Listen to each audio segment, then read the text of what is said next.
Muy buenas a todos y bienvenidos a Due Diligence, tu podcast sobre carreras profesionales en el sector financiero. Mi nombre es Edu Riera, tengo 3 años de experiencia en banca de inversión y actualmente soy analista de equities en un fondo de inversión en Londres. Muy buenas, yo soy Alex Acuña, estudiante de Ingeniería Industrial y analista en un hedge fund basado en Ámsterdam. Y yo soy Jorge Robles, tengo 4 años de experiencia en banca de inversión y actualmente me dedico a gestionar mi patrimonio y el de familiares y amigos. El objetivo de este proyecto es explicar a todo aquel interesado en empezar una carrera en el mundo financiero los puntos claves para entender el sector y superar con éxito las entrevistas. Bienvenidos a Due Diligence, un episodio más. Hoy vamos a hablar fundamentalmente de real estate y para ello vamos a contar con una invitada con muchísima experiencia en este sector, Tania Lamenza. Bienvenida. Gracias Alex. Y bueno, para hacer un poco overview de su carrera, de su perfil profesional, empezó como junior consultant en Aguirre Newman, en Madrid, si no me equivoco. Después, sí. Después pasaste a Goldman, creo que primero en Madrid y después en Londres. Y sí, correcto. Ahora estás en Tristan Capital Partners, también trabajando en real estate, ¿no? Justo, sí, en Londres. Perfecto.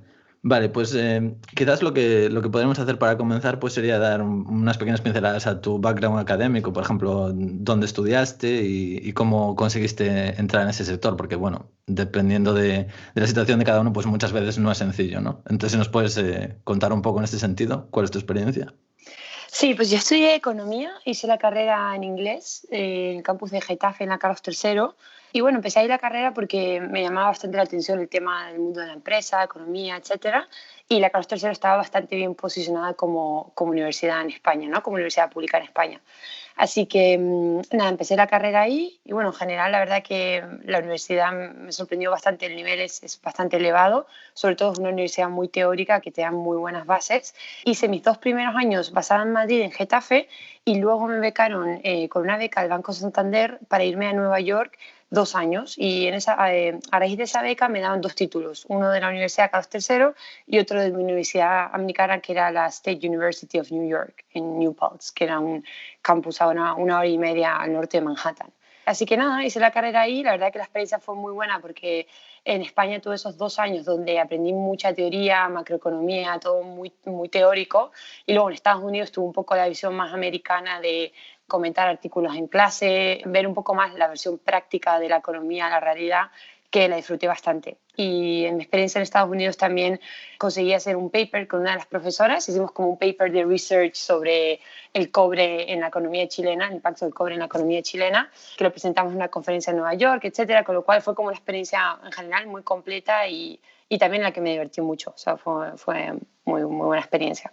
Y nada, y bueno, cuando acabé la carrera, a mí siempre me ha gustado mucho el sector hotelero y bueno, quería ver si me metía en un hotel o quería ver qué hacía, pero la verdad es que no estaba 100% convencida de que quería irme a empezar en un hotel, no sé, en recepción de un hotel, no sabía si me gustaba tanto.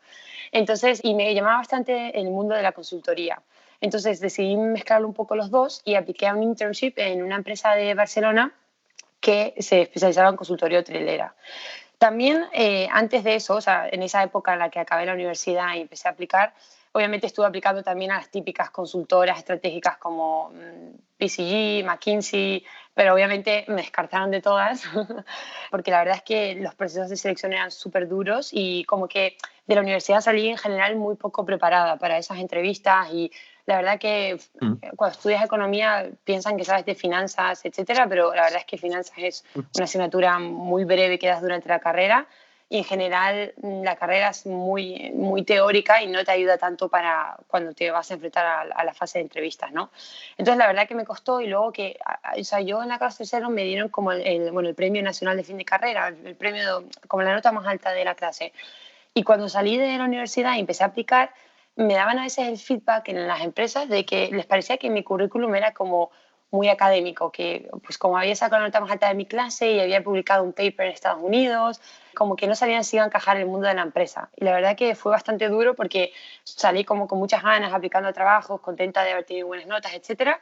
Y luego me di cuenta de que la verdad que no era tan fácil. Y luego que también la Carlos III en general es una universidad de mucho prestigio, pero la verdad que la parte de relaciones con empresas, de prácticas, etcétera, es pésima. O sea, no tienen casi relaciones con empresas y las prácticas que publican en la web son malísimas. En general, muy deficiente ese servicio, en mi opinión. Tania, un punto sobre esto Sí. de la Carlos III que comentas que es muy interesante, y yo creo que es spot on en lo que es la Carlos III en realidad. La Carlos III es una universidad probablemente pública junto con la Pompeu, la más potente de España en términos de economía y de derecho, y ya hay más gente que a mí me ha contado de, oye, es súper intensa, súper dura la carrera de economía, la gente es buenísima, es súper difícil sacar buenas notas, pero luego las salidas profesionales son como súper flojas en el sentido de, tío, no me puedo creer que seamos la mejor universidad pública de España con gente buenísima, con unas notas de entrada buenísima, y gente súper currante, y que luego no vengan las empresas aquí a hacer presentaciones, a reclutar de aquí. O sea, entiendo que eso es exactamente el feeling que tú tenías. Es que te voy a contar una historia para no dormir, porque es que esto es un gran reflejo de la universidad y lo deficiente que es ese servicio, ¿no? O sea, como dices tú, la gente sale súper bien preparada en general. O sea, cuando vas al mundo de la empresa, en general es una universidad que sí que se reconoce con mucho prestigio y con la que los estudiantes que se incorporan al mundo laboral luego son bien valorados. Cuando yo estaba en Goldman, un verano, mi jefe me dijo, oye, tenemos que contratar a un analista, alguien junior. ¿Qué universidades buenas en Madrid? Yo le dije, la Carlos III, obviamente, porque en Goldman, en Madrid, todo el mundo es de ICADE. Y yo era casi la única de la universidad pública y le dije, no, la Carlos III. Y me dijo mi jefe, perfecto, voy a decirle a Recursos Humanos que no publique el puesto y no se lo comente a ninguna otra universidad hasta que tú no hayas hablado con la Carlos III, que nos pasen ellos primero los perfiles. Esto era verano, que vale, que yo lo entiendo, que la universidad en julio, agosto no está muy activa.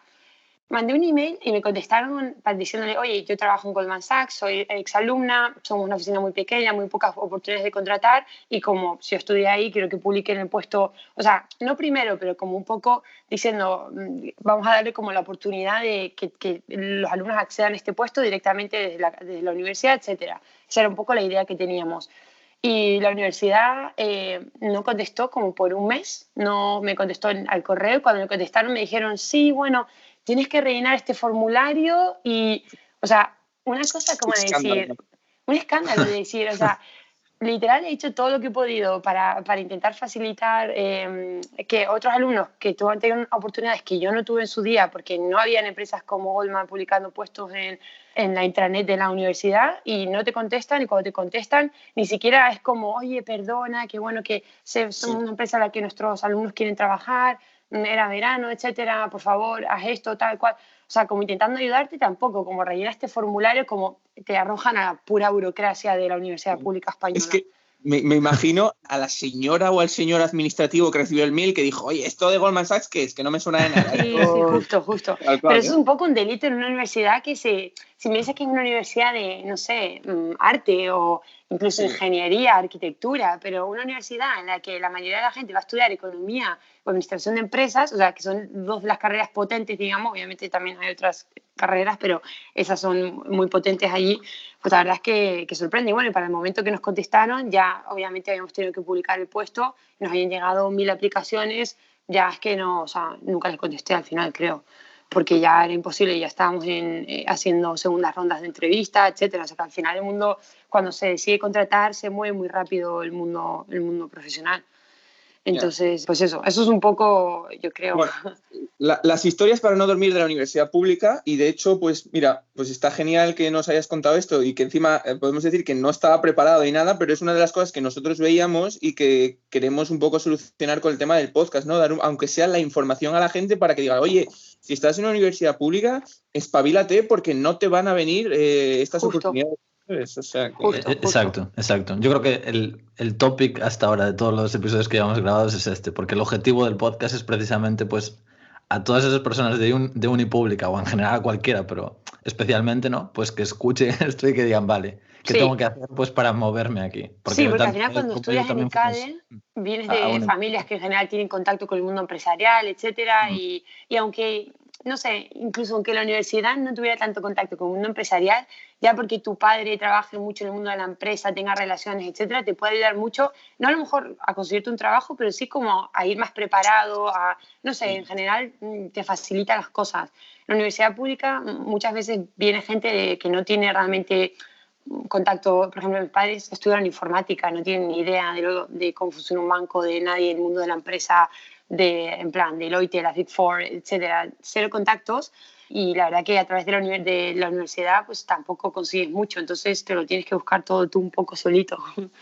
Y tú a una persona que esté en esta situación, ¿qué le dirías? ¿Cuáles son los pasos que debería tomar? Por ejemplo, un estudiante de últimos cursos de una universidad de provincias o incluso una universidad potente como es la Carlos III, ¿qué le dirías si quiere enfocarse al mundo financiero, pues a entrar en un gran banco o simplemente en este sector? Pues le diría que se tiene que esforzar bastante en el sentido de buscárselo por sí mismo, obviamente, que todo es posible porque al final si estudias en una buena universidad y lo haces bien, el prestigio está ahí y existe y la gente la reconoce como una buena universidad. Eso no se borra por el hecho de que no tenga relaciones con el mundo laboral, pero que sí que pues, le va a costar bastante y en muchos casos le van a cerrar la puerta en la cara y va a tener que seguir intentándolo. Y también un poco mi consejo y un poco también mi experiencia de vida es, al final, no siempre tienes que ir a lo que todo el mundo aplica, porque no trabajes en McKinsey, Boston Consulting, las Big Four, JP Morgan, Goldman Sachs, etcétera. En tu primer trabajo no significa que no vayas a pasar por ahí, no vayas a llegar. De hecho, por ejemplo, creo que el CEO de Goldman Sachs, el ex CEO Lloyd Blankfein, contaba en una entrevista que a él le intentó aplicar a Goldman Sachs y le dijeron que no. Y luego entró porque Goldman absorbió o se fusionó con la empresa en la que él estaba trabajando y luego llegó a ser CEO de Goldman, pero cuando él intentó aplicar le cerraban la puerta en las narices. Así que lo que digo es eso, que al final no se desanimen cuando a lo mejor esas puertas de empresas grandes no se les abran, que si aplicas a una empresa pequeñita con gente buena, también si luego eres bueno destacas y se te van abriendo muchísimo las puertas en el mundo profesional. Genial, qué bueno, qué bueno. Bueno, pues sí, dale tú, Edu, dale tú. Donde habíamos, donde nos habíamos quedado, de las prácticas, sector hotelero, sí, justo, y por ahí nos habíamos quedado. Justo, entonces, bueno, al final conseguí estas prácticas en este sitio y así fue un poco como me induje al sector inmobiliario. Estuve 5 meses en Colombia con estas prácticas, pero bueno, fueron muy breves. Estuve involucrada en un proyecto con el gobierno de Bogotá y nada, al final de las prácticas decidí que la verdad que después de haber estado 2 años en Nueva York, un tiempo en Colombia, ya me llamaba un poco volverme a este lado del Atlántico con mi familia que vive en Madrid y apliqué a Aguirre Newman. Y apliqué a Aguirre Newman porque al final me di cuenta que no solo me gustaban los hoteles, sino que en general el sector inmobiliario me parecía un sector muy interesante.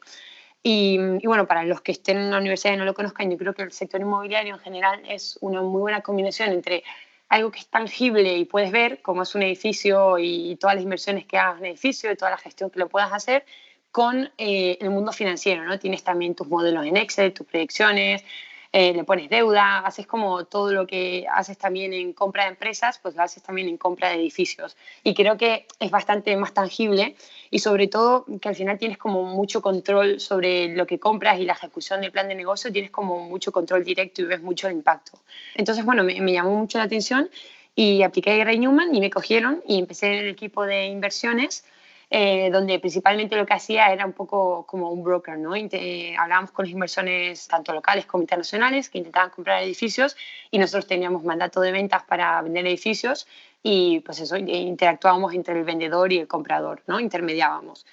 Y estuve ahí un tiempo breve, pero me di cuenta que al final no era lo mío porque si bien era súper interesante, porque la verdad que hablabas con muchos inversores y bueno, también estabas mucho como en el mercado, a mí me gustaba mucho más lo que era el análisis, meterme más en los números, etc.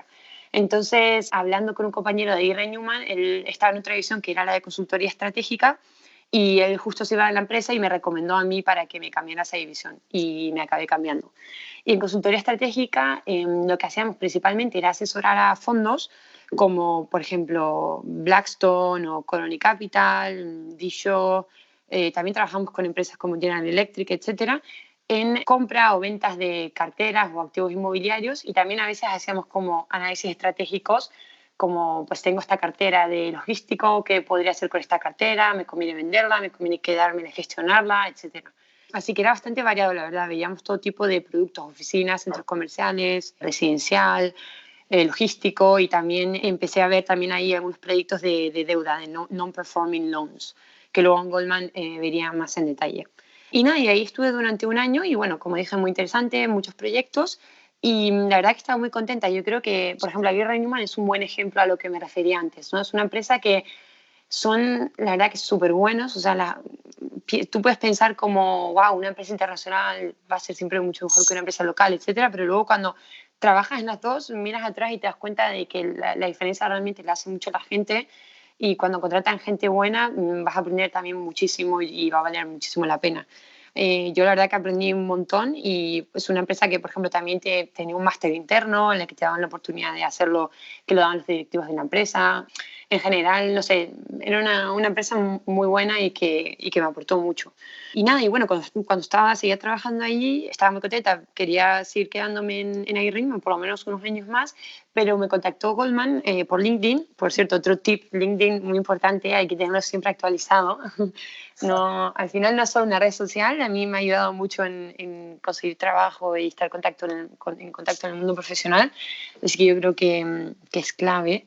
Me contactaron por LinkedIn y bueno, hice el proceso, y fue un proceso de como 5 meses, un montón de entrevistas, súper largo, etcétera, y al final me ofrecieron el puesto y decidí que era una oportunidad muy buena como para dejarla pasar, si bien estaba contenta. Y nada, y al final me cambié y empecé en el equipo de Madrid. Cuéntanos un Sí. poco, porque el equipo en el que tú estuviste es lo mismo un poco lo que comentaste antes. No es quizá el típico equipo en el que todo el mundo piensa y que probablemente mucha gente no sepa lo que hace. O sea, cuéntanos un poco exactamente qué hacíais allí. Justo, y me cambié un equipo en Goldman, que de hecho era una división que se había creado recientemente, que se llamaba Realty Management Division, que lo que hacían era, Goldman con su propio dinero invierte en inmobiliario en Europa, en el mundo en general, y esta división, digamos que la división que invierte está basada en Londres, ellos invierten directamente, y en nuestra división lo que hacía era, una vez que se ha invertido, supervisar la gestión de todas esas carteras, porque al final tú contratas empresas locales que te hacen la gestión del día a día, ¿no? Lo que es el day-to-day asset and property management, que es, pues, hacen los alquileres. Si un inversor viene y pone una oferta, pues ellos un poco lo gestionan, y nosotros estábamos como por encima de ellos, un poco entre el equipo de Londres que había comprado el edificio y los que gestionaron el día a día, y estábamos como un poco en el medio, supervisando como que todo fuera bien. Es verdad que muchas veces también te metías mucho te tenías que también a veces involucrar mucho en el día a día de las carteras, y a veces surgían problemas, y sí que al final estabas muy, muy encima de las inversiones, no era como, la verdad que no era como que estabas como muy alejado, sino que le hacías bastante seguimiento muy cercano. Y luego también ayudábamos al equipo de Londres en las adquisiciones, porque al final ellos, pues, están basados en Londres, pero nosotros éramos un poco el equipo local, y le ayudábamos, y a veces también en proyectos pequeñitos pues lo llevábamos nosotros desde la oficina de Madrid. Así que sí, era una buena combinación, la verdad. Y lo bueno es que en esta división habíamos comprado tanto edificios como carteras de non-performing loans. Entonces tuve exposición a ambos tipos de producto, ¿no? Que por lo general no es tan común que hagas ambos, como de activos, de comprar edificios y comprar deuda. Por lo general no te sueles especializar en uno o en el otro, pero bueno, yo tuve la oportunidad de involucrarme en los dos. Y por explicar un poco, ¿no? Para que nos esté escuchando y no sepa lo que es una non-performing loan, ¿podrías explicar un poco más en Sí. detalle qué es y Sí. qué es lo que hacíais en concreto en ese sentido? Sí, los non-performing loans básicamente son préstamos fallidos, ¿no?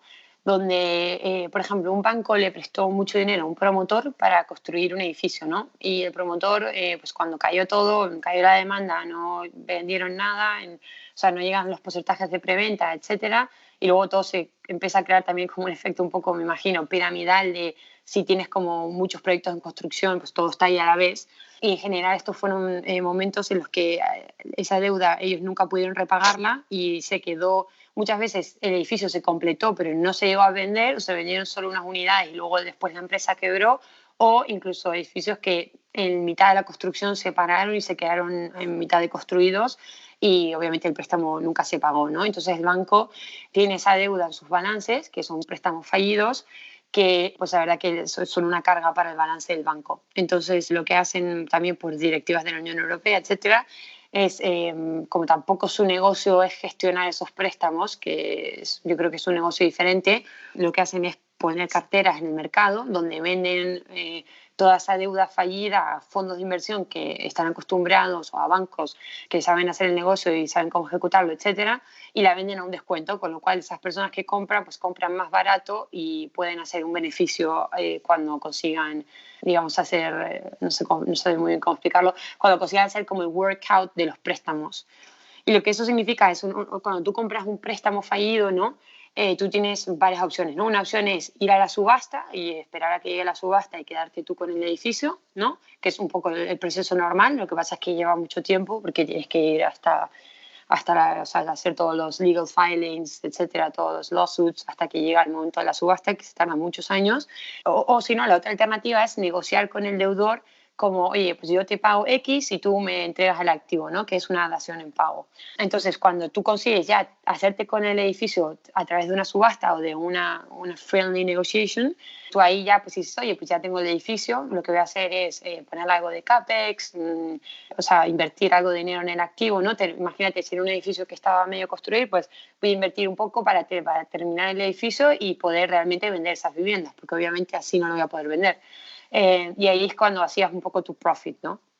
Y en eso consisten los NPLs, high level. Sobre esto comentar una cosa muy rápida y si quieres, Tania, añade lo que quieras, pero por ponerlo un poco en contexto, esto de comprar NPLs y bueno, y también terrenos directamente, fue lo que hicieron dos compañías que salieron a bolsa en España hace yo creo que 2 años una y año y poco otra, que fueron Neinor y Aedas, que eran dos compañías, dos home builders, que lo que hicieron eran, pues lo que he comentado Tania, fueron fondos americanos, uno fue Lone Star y otro fue Castle Lake. Castle Lake fue con Aedas y Lone Star con Neinor, que fueron comprando los años más difíciles de la crisis en España, compraron terrenos a mucho descuento y también NPLs y fueron montando pues una cartera de terrenos y lo que hicieron fue contratar a un equipo gestor con experiencia en temas de construcción y de venta de viviendas para esos terrenos, desarrollarlos, convertirlos en viviendas y venderlos. Y pues esas dos compañías pues estuvieron como no muy de moda, pero que salieron a bolsa hace 1 año y medio, 2. Y bueno, creo que no ha ido muy bien de momento. Yo creo que están por debajo del precio de salida a bolsa, pero vamos, es un ejemplo clásico de lo que comentaba Tania. Sí, justo. Yo creo que ellos lo hicieron por medio de NPLs, pero también compraron suelo directamente. Por ejemplo, le compraron mucho suelo a Sareb, pero eso, o sea, compraron también deuda que tenían como colateral suelo, que luego se quedaron, pero también creo que gran parte fue comprarle suelo directamente a Sareb cuando, como bien decías tú, cuando nadie estaba comprando suelo, ¿no? En, no sé, 2012, 2013, la gente estaba empezando a comprar oficinas, ¿no? Que es luego un poco lo que se empieza a recuperar al principio después de un ciclo, y como que el suelo era como, no voy a comprar suelo ni de broma, eso no va a haber nuevos desarrollos, o sea, como que la gente no lo veía y ellos se arriesgaron bastante y compraron mucho suelo cuando estaba muy barato y ahora tienen bolsas de suelo a las que entraron a muy buen precio. Exacto.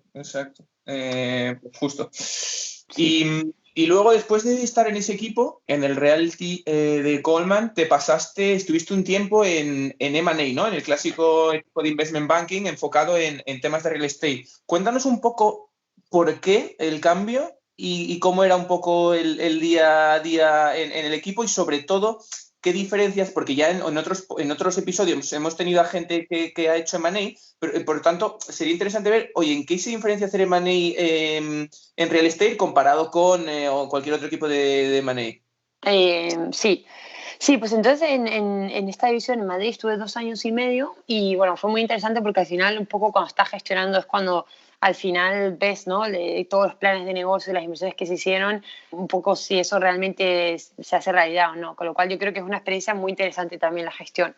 Y nada, sí, luego me cambié a M&A a empresas inmobiliarias en Londres y por cierto, eso es un advice también muy importante, ¿no? Porque al final yo entré en Goldman, esta división, que era lo que yo quería, pero es verdad que a lo mejor hay personas que pues directamente quieran entrar en M&A, pero no tengan la oportunidad.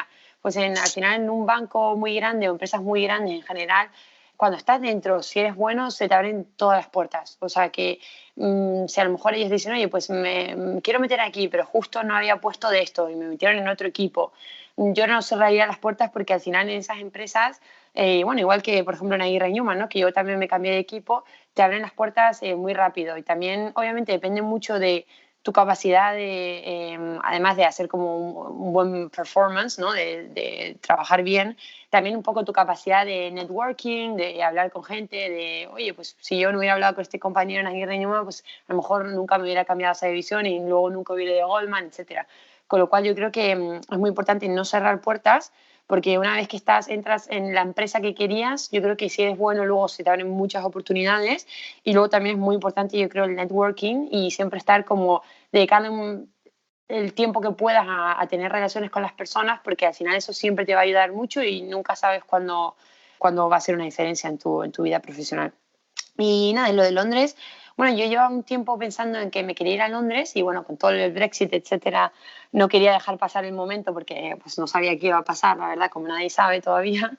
Y nada, y dije, bueno, pues me quiero ir a Londres, me gustaría, la verdad, las alternativas si quería seguir en Goldman de inmobiliario era un poco irme al equipo que hacía las inversiones, pero realmente el trabajo me parece que no se diferencia tanto. Yo ya he estado trabajando mucho con ese equipo, con lo cual yo creía que mi curva de aprendizaje no iba a ser tan grande y me llamaba la atención de ya no tanto mirar a activos inmobiliarios, sino más a compañías, ¿no? Me parecía como un ángulo distinto de la misma industria, ¿no? Entonces me pareció que podía aportar mucho a mi conocimiento, y creo que es un conocimiento que en general saber cómo mirar una compañía siempre te va a aportar en tu carrera, hagas lo que hagas.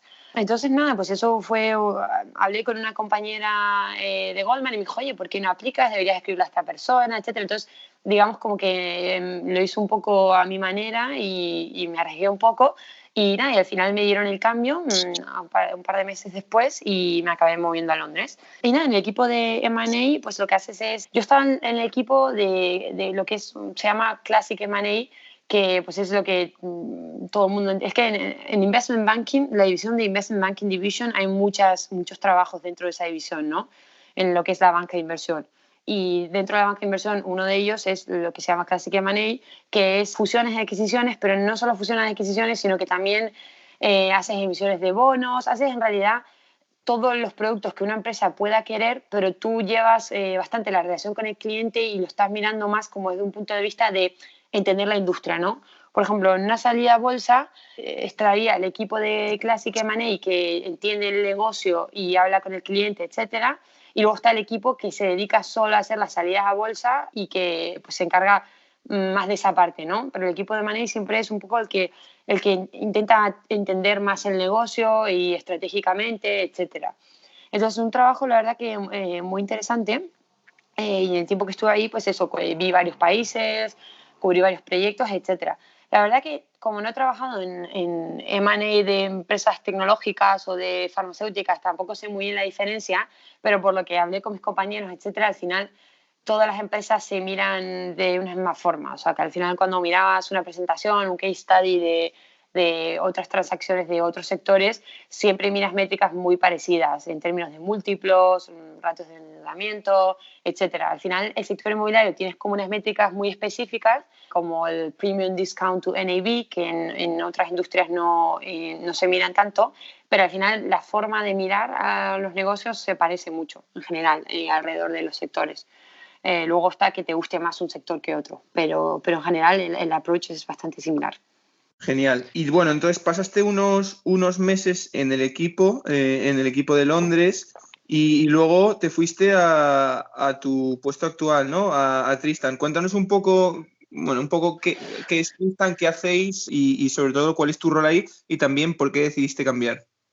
Sí, pues sí, después de aproximadamente un año en M&A, la verdad es que me di cuenta de que quería volver un poco más a lo que era el sector inmobiliario, o sea, la inversión inmobiliaria en activos, un poco por lo que comentaba al principio, que al final, no sé, primero que en M&A eres un advisor, ¿no? No eres la persona que hace decisiones, sino que pues estás asesorando a compañías. Es muy interesante porque ves muchos proyectos y siendo joven, por ejemplo, estás mucho en contacto con CEO de una empresa, con lo cual pues, te sientas a escuchar y ya aprendes mucho solo de, obviamente, escuchar a una persona que es CEO de una empresa que lleva 30 años o 1000 años haciendo ese rol, pues ya de eso aprendes y absorbes muchísimo.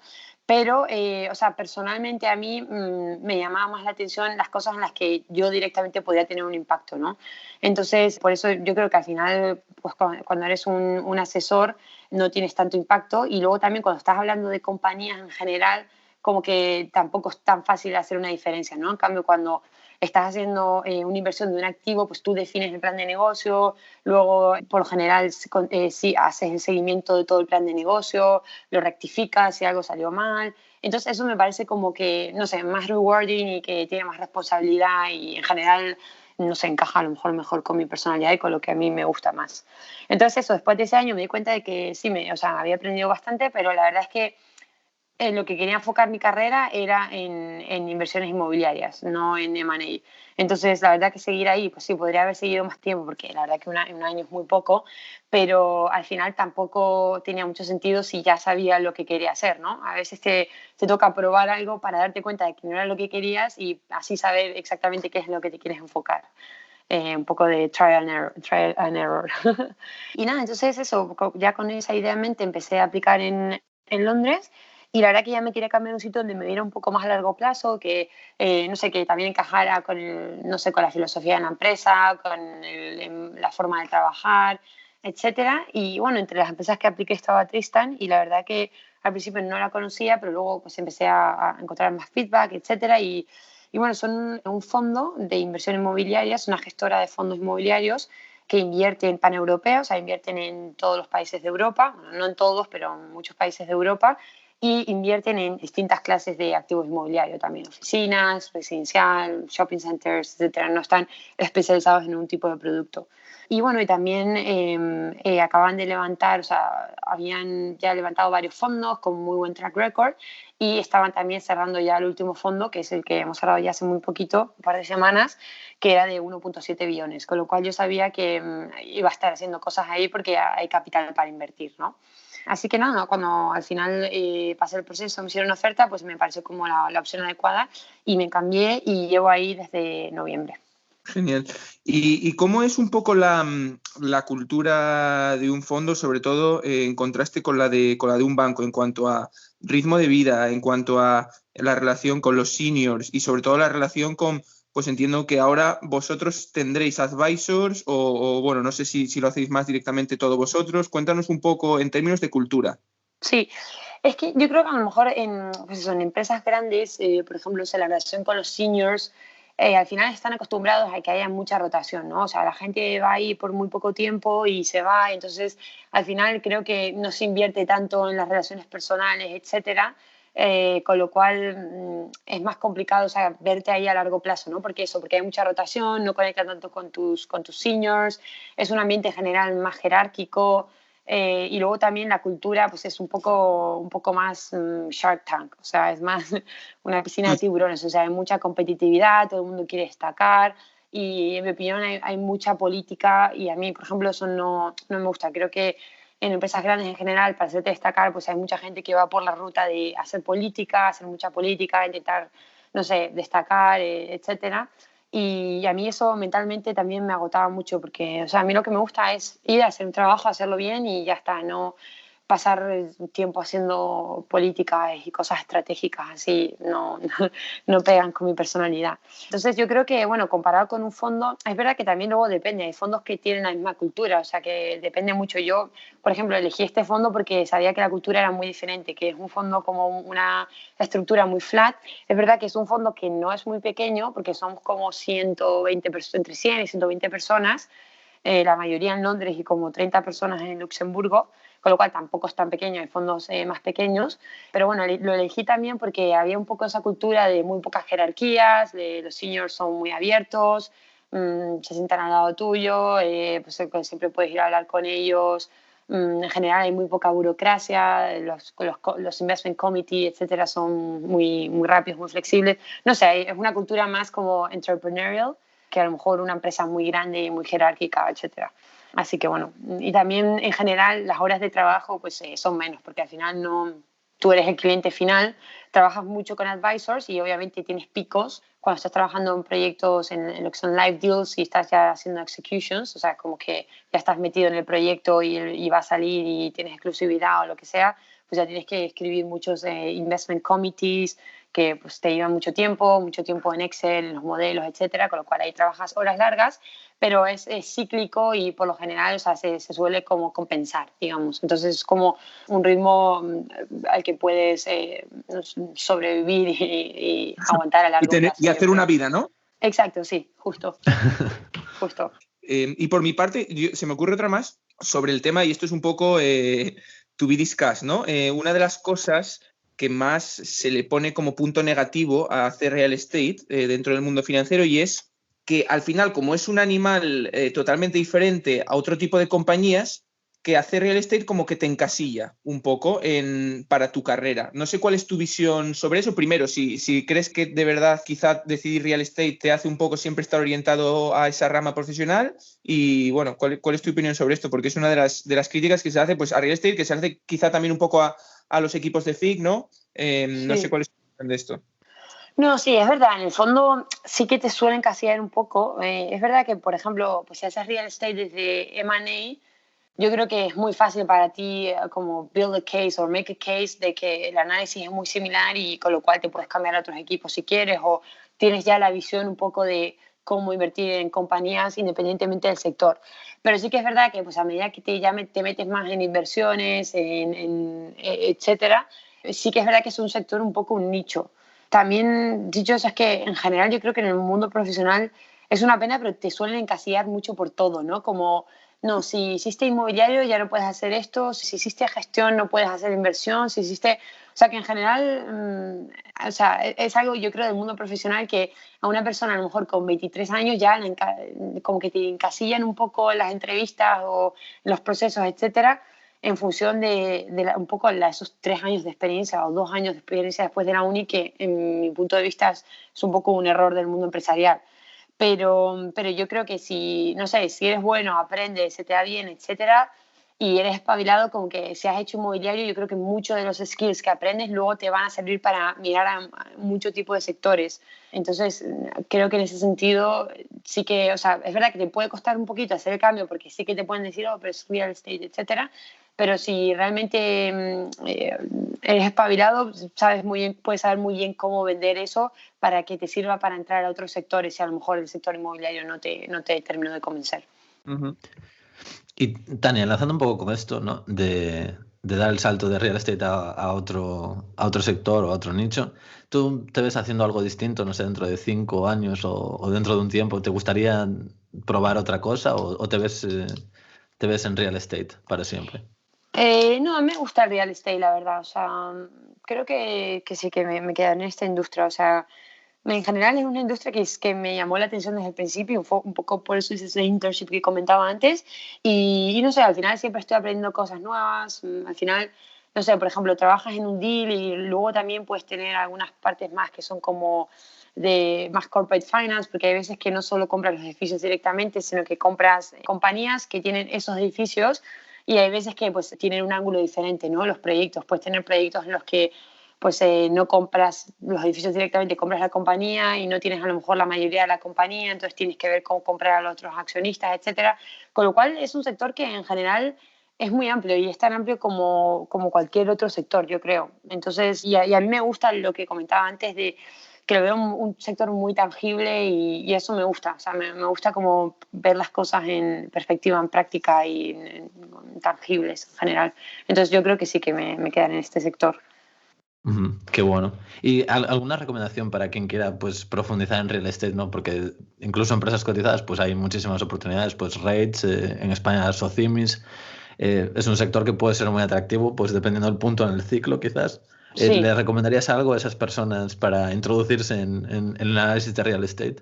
No, yo creo que lo importante es meter la pata, ¿no? Y una vez ahí, pues sea tanto en una consultora como empecé yo a ir Newman, o te metes a un REIT directamente, como, no sé, puede ser, no sé, Grupolar, etcétera, o te metes a, no sé, las Big Four también tienen división de inmobiliario, o te metes a un banco que hace inmobiliario, un fondo, como que primero meter la pata y luego ya verás un poco lo que te gusta, ¿no? Yo al final me gustó más el mundo de las inversiones, pero bueno, a lo mejor hay gente que le gusta más el mundo de la gestión o le gusta quedarse en el mundo de la consultoría. O sea, al final hay como un puesto para todos. Sí que es verdad que un poco el movimiento en general, donde sueles acabar, donde a todo el mundo le suele gustar acabar por el tipo de trabajo que se hace, la compensación, etcétera, es más en el mundo de inversiones, ¿no? Pero no solo en el sector inmobiliario, sino en general, pues la gente que hace, no sé, M&A de empresas, no sé, farmacéuticas, luego se suele ir a un private equity fondo que haga, pues que compre compañías farmacéuticas, ¿no?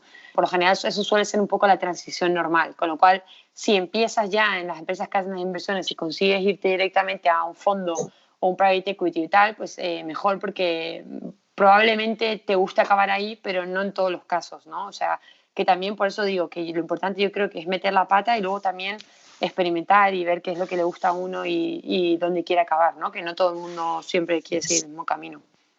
Exacto, que bueno, un poco lo que comentas sobre empezar en un fondo, que no es fácil, ¿no? Porque generalmente, como tú dijiste, el camino es primero pasar pues trabajando para otros clientes, trabajando en sell side quizás, y después dar el salto al buy side, ¿no? Realmente el otro perfil es bastante difícil, yo conozco muy poca gente, vamos. Sí, es muy complicado, sobre todo porque no suelen contratar puestos juniors, ¿no? Los private equity, los fondos suelen ya coger gente que ya tiene 2 años de experiencia en un banco o en una Big Four, etcétera, que ya le han formado, ¿no? Lo típico de cuando sales de la universidad y no sabes hacer nada, pues se ahorran un poco ese periodo y ya contratan gente que tenga un par de años. Por eso no es lo normal que una persona salga de la universidad y ya se meta ahí directamente, no es fácil, justo. Ok, y por una pregunta más, un poco personal, ¿tú inviertes a título personal o directamente depende de vuestra empresa, que quizás tenéis un fondo ya o...? Sí invierto. Es verdad que por lo general cuando trabajas en bancos, como tienes también el Chinese Wall, o sea, al final puedes oír información confidencial, ¿no? de otra gente con la que te relaciones de la empresa, lo que sea, y ellos tienen que poner medidas para asegurarse que no estás como haciendo trading de acciones de una empresa que te contaron algo, etcétera, con lo cual súper complicado al final invertir, tienes que pedir muchos permisos, etcétera, así que yo he empezado a invertir muy recientemente y me he metido en inversiones a largo plazo, o sea, en fondos indexados, porque te cobran poca comisión y lo estoy viendo ya como un poco inversión muy a largo plazo de, pues eso, al mes una inversión automática en un fondo indexado y, bueno, a largo plazo en teoría tendría que ganar.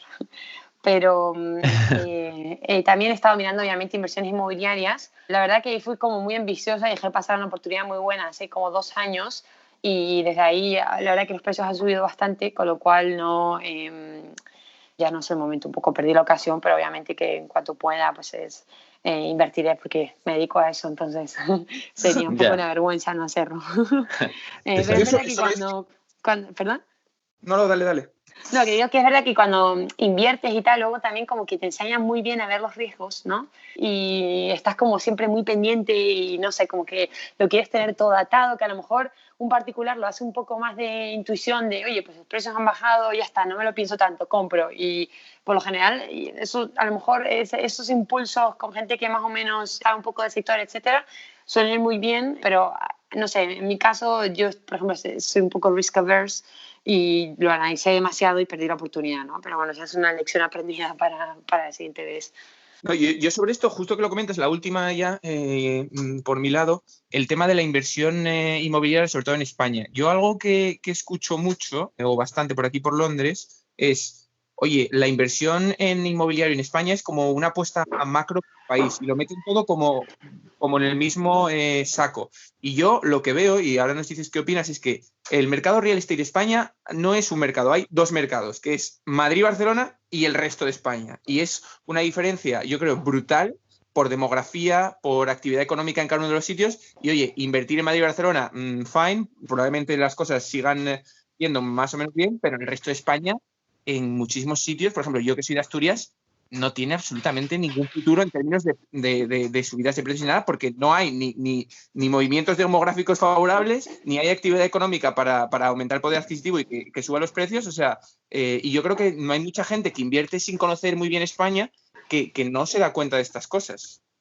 Sí, es verdad, justo. O sea, al final, no solo pasa en España, yo creo que en muchos países como que al final siempre tiendes a invertir en las capitales que se benefician más de, como digo, las macroeconomic indicators, ¿no? Como pues son un mejor reflejo, digamos, de cómo está creciendo el empleo, el GDP, etcétera, que obviamente en ciudades secundarias pues el comportamiento puede no ser el mismo, ¿no?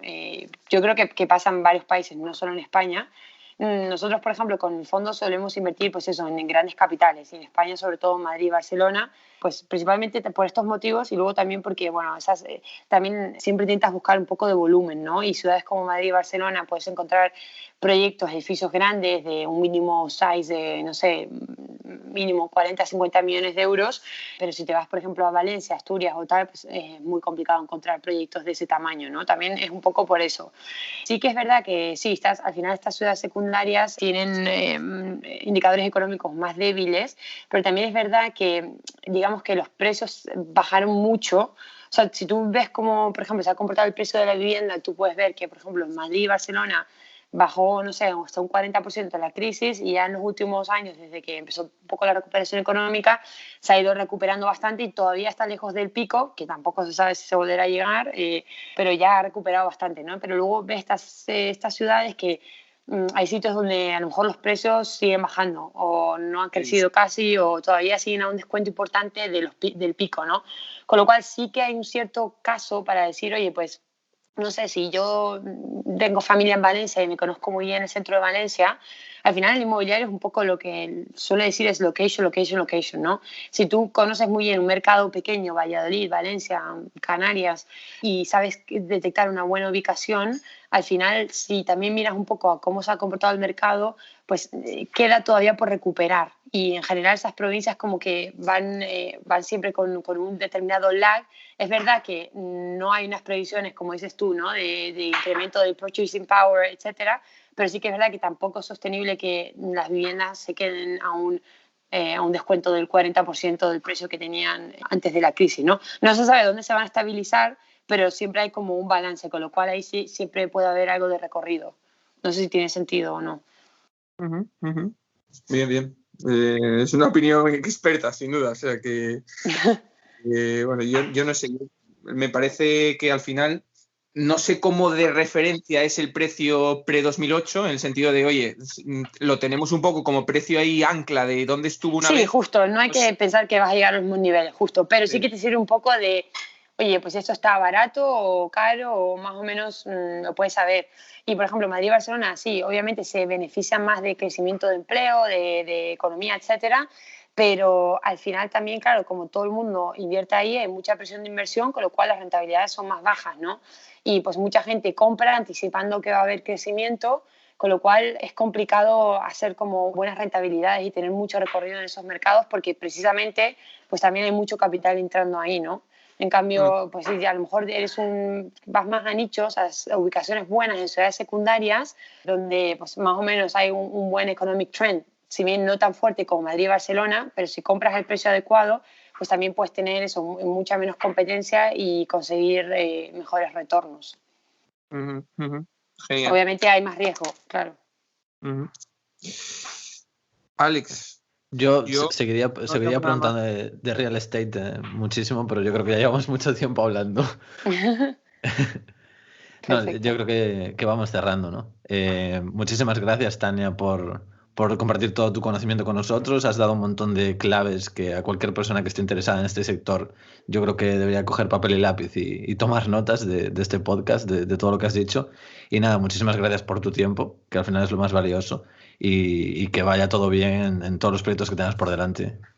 Vale, perfecto. No, muchas gracias por su tiempo y por contar conmigo para este proyecto. Yo creo que no sé, al final es bueno saber que a lo mejor con tu experiencia puedes ayudar a otras personas, ¿no? Y darles tu visión y las cosas que a ti te han funcionado, que no significa que le funcionen a esas personas, pero bueno, a mí me funcionaron, así que las comparto y a ver si son de ayuda.